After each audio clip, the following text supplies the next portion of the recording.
sou nutricionista, me formei na Faculdade de Saúde Pública, fiz meu mestrado lá, e aí eu faço parte do projeto Sustentária, que é coordenado pela professora Aline, que é um projeto que tem como objetivo promover e discutir alimentação saudável e sustentável.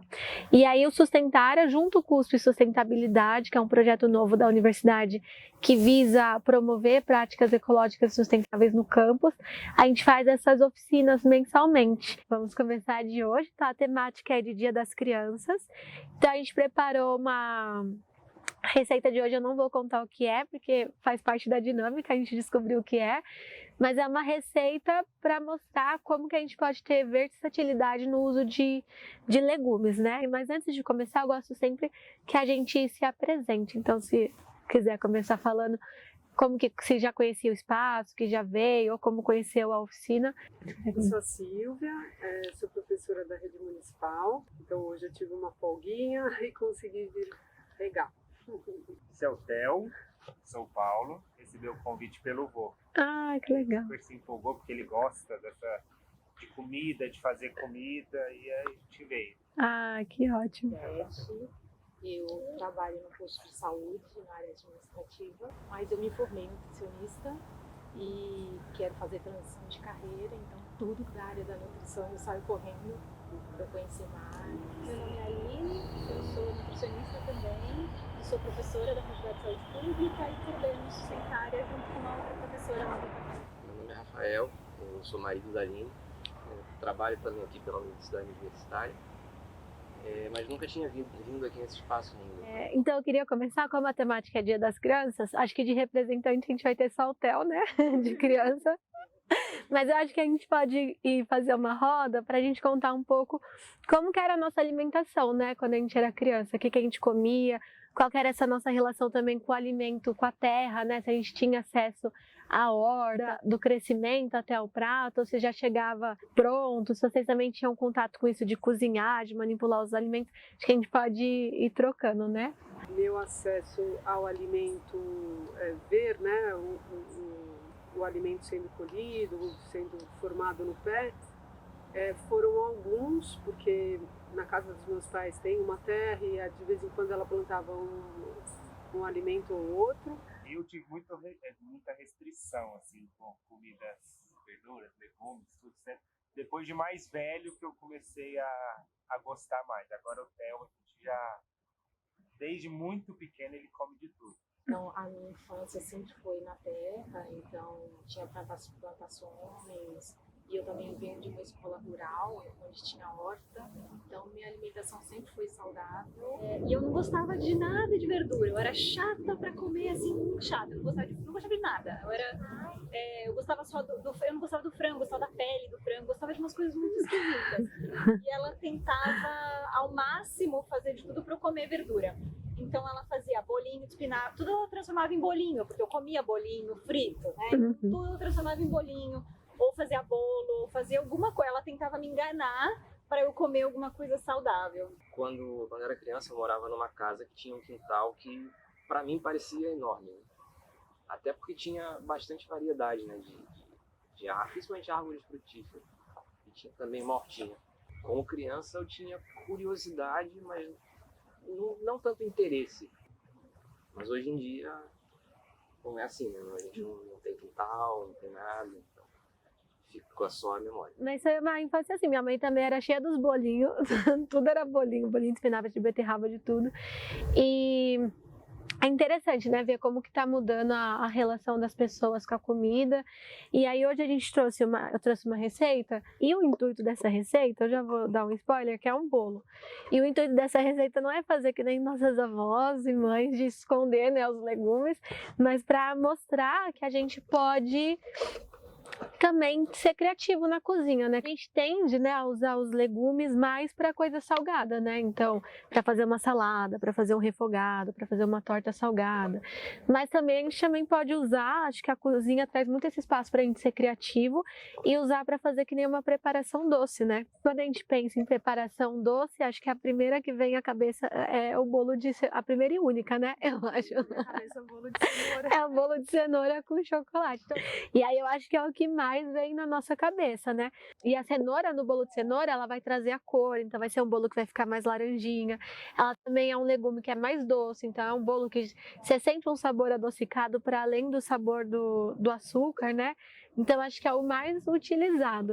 Eu estava até comentando com as meninas antes de vocês chegarem, que na pandemia, né, que a gente ficou cozinhando mais, aí eu fui tentando pensar em receitas diferentes, aí eu fiz um bolo de chocolate com cenoura, em vez de cenoura com chocolate, que aí você consegue fazer o brigadeiro de cenoura, e aí você põe no bolo de chocolate, que aí fica inversa. Fica diferente, né, porque comer a cenoura como se fosse o brigadeiro, fica uma outra textura, fica uma outra cor, mas foi interessante. E aí outro legume também que tem é o chuchu, que o chuchu, todo mundo acha ele bem sem graça, né? Que fala que não tem gosto de nada. Mas às vezes não ter gosto de nada é um potencial. Porque aí você pode saborizar ele. Tem uns legumes que são meio mal vistos, né? O chuchu, o quiabo e o jiló. Que são aqueles que as pessoas sem nem comer já não gostam, né? Eu gosto muito com cebolinha, né? Refogadinho com alho, cebola e cebolinha. Aí tá bem gostoso. A gente não come, não. Não come? Minha avó fazia muito salada de chuchu e às vezes ela fazia soufflé também. Que gostoso. Para aproveitar o que tinha. Então acho interessante a gente usar na cozinha assim, porque é um legume que tem super potencial, porque ele pega o sabor das outras preparações, né? E ele também agrega, então às vezes na sopa fica bem gostoso, porque ele fica com o sabor dos temperos que você pôs, ou às vezes fazer uma salada. Tem até a cereja, né, que é chuchu.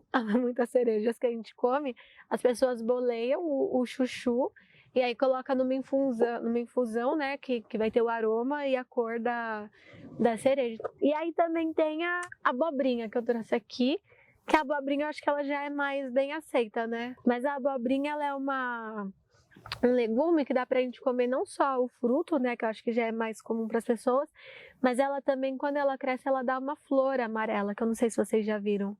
Mas é mais comum mais fora do Brasil eles rechearem essa flor e empanarem e fritarem.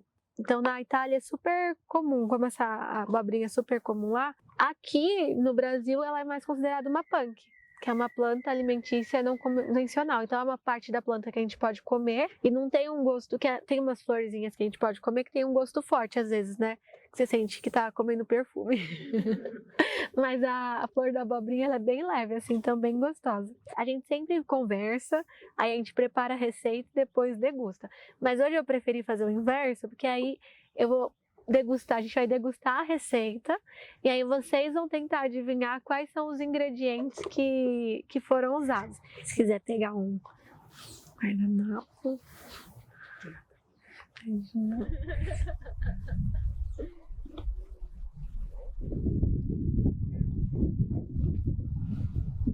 Tudo que vocês acham que tem?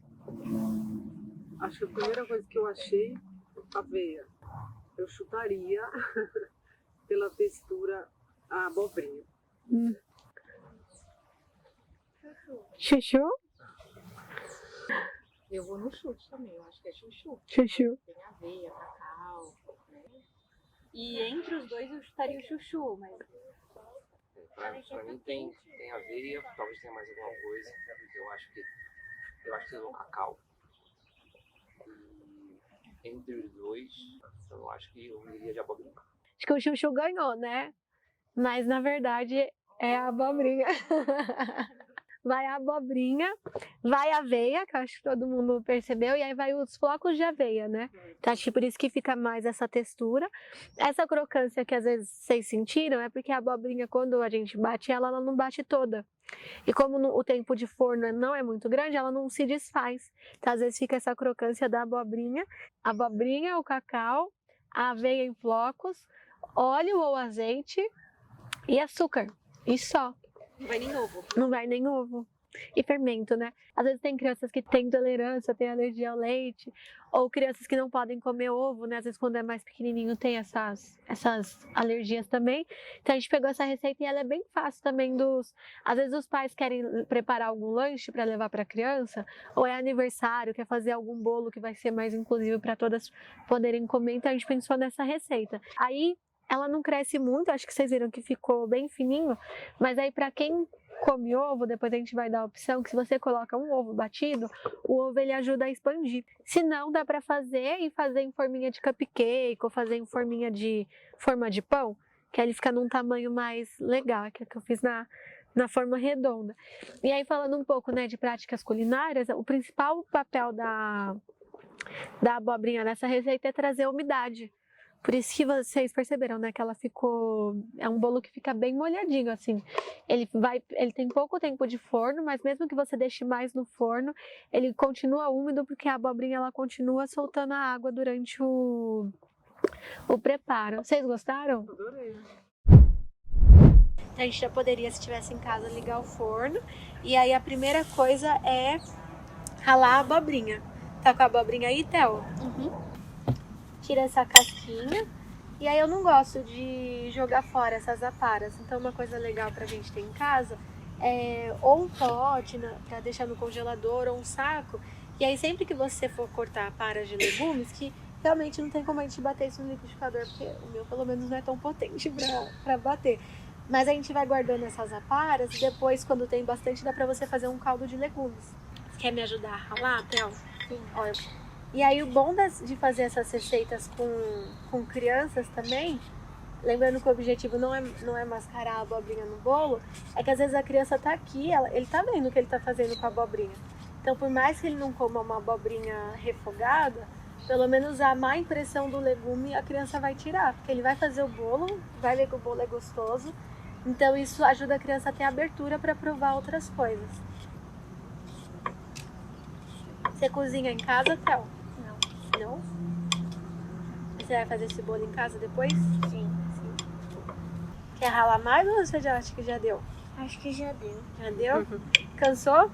Sim. Olha o tanto que você ralou. E aí a gente rala a abobrinha inteira, né? E aí mede. Que às vezes tem as abobrinhas que têm tamanhos muito diferentes, né? Então tem aquelas que vão ser desse tamanho e vai ter umas gigantes. Essa daqui a gente considera como média, que é o que a gente usa, uma unidade média.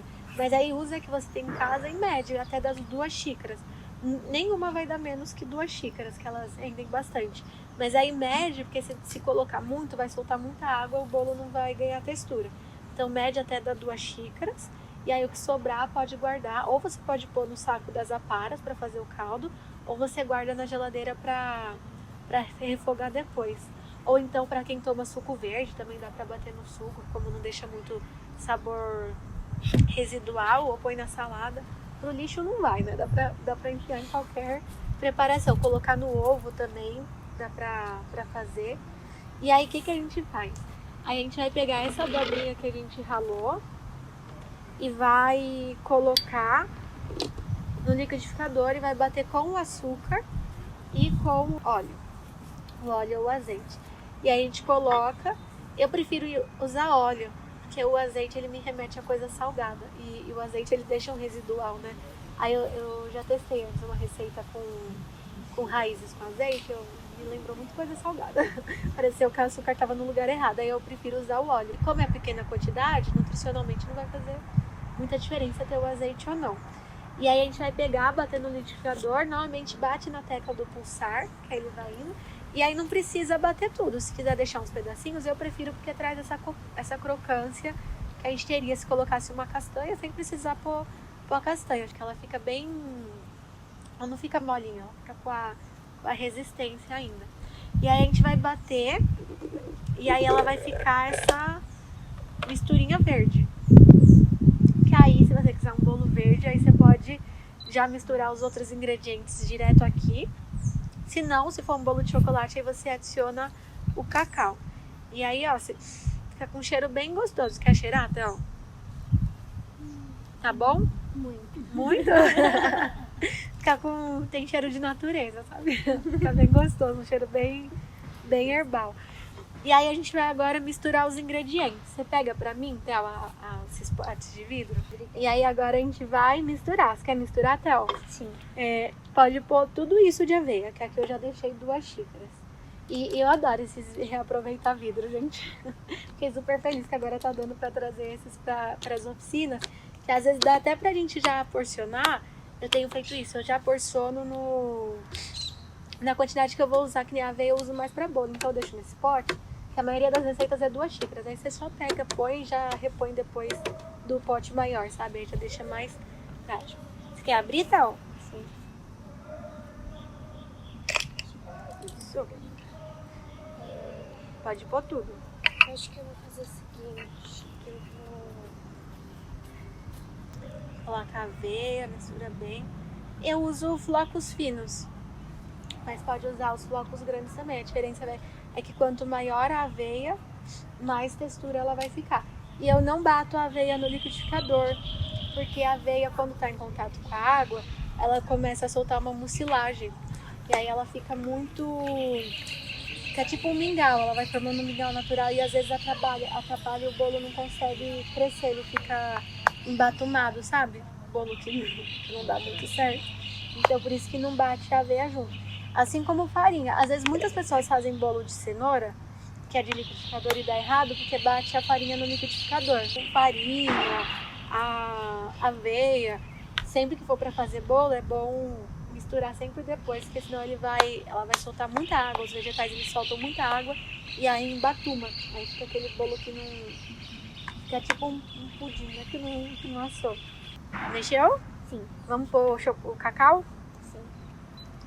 Coloca pra mim 3 colheres.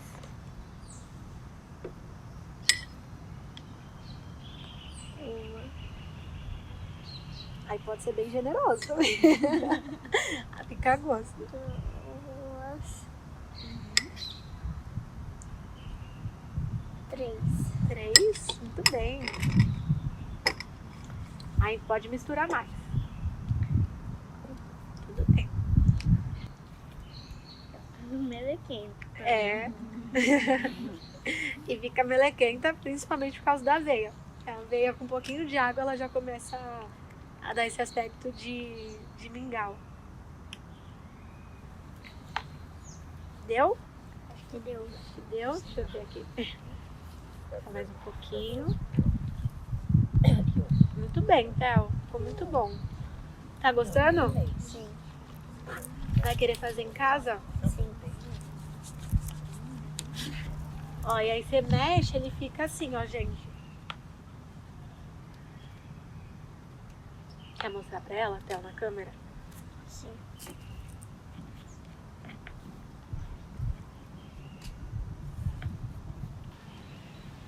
E aí depois disso a gente unta a forma, aí coloca azeite, aí pode ser só o azeite, aí se quiser colocar um pouco de farinha pra soltar melhor, mas só com azeite ele já solta bem também. E faltou o fermento, eu só não vou pôr aqui, porque se eu colocar aqui a gente tem que descartar a massa depois, que o fermento vai perder a ativação.